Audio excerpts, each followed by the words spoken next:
Specifically, how he managed Shami's episode, and he's spoken publicly about it. And Shami had a bit of a rough patch personally. That was some incredible leadership in a very competitive space. You give him credit for that particular episode.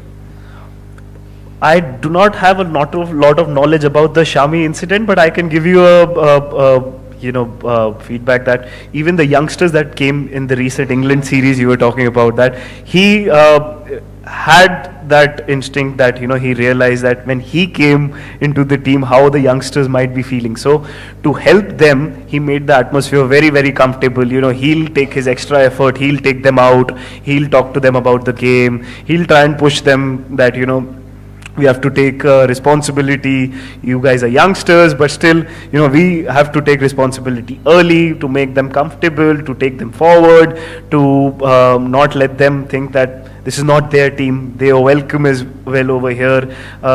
It's not like senior juniors. In this, juniors are not important. Everyone is equally important. So that's, I think, the biggest positive in his captaincy, that obviously he's very skillful with his individual skill, and that is, we obviously know what quality he has as a batsman, but the captaincy aspect is very, very important for people to, sometimes you cannot see all of these things. It's not there on the camera, because all of these things happen behind the scenes, and all of those, the work that goes in is behind the scenes. So you eventually just see the end result.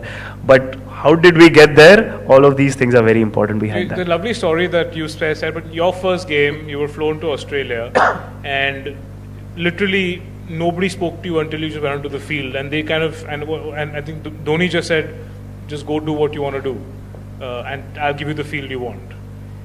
Is that, and I'm assuming that Rohit Sharma and Rahul Dravid was the complete opposite. I'm assuming that they're much more calculated, much more planned. Is that a... It depends on it depends on how the individual is. My scenario at that moment was a little that scenarios don't happen, that you have to take a direct flight from Delhi to Sydney and then you land and you play the next day. I don't think usually that will happen quite often nowadays, but whenever you're